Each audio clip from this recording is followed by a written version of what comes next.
Yeah, nah, they didn't really want to enlarge it because they're really freaked out now that we all came in and demolished their tight-knit tent.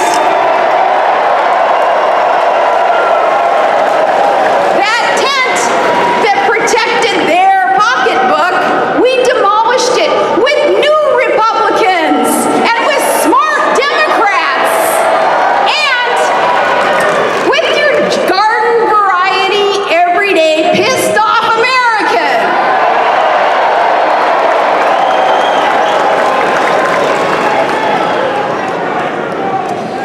So Trump, with radical record-setting voter turnout, has truly enlarged the tent, and some in that GOP machine, they're threatened and they don't like it. So just be prepared with that hashtag Never Trump, powerful, whatever they call themselves are, what they're gonna try next.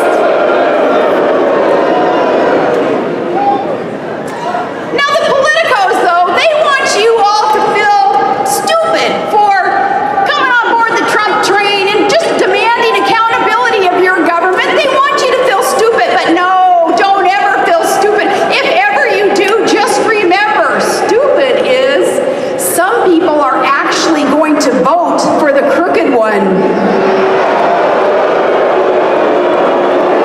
No, stupid is thinking that it is okay on Memorial Day weekend for the Democrat leader to take another U.S. apology lap, this time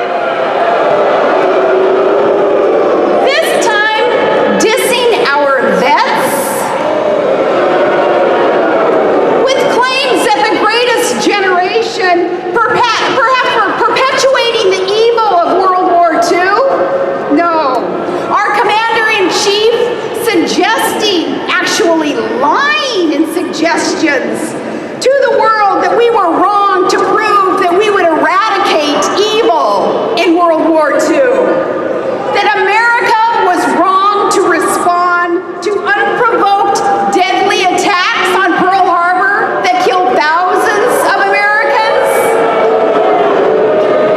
That our troops were wrong to end a war that we didn't start. No, our president today overseas suggesting what?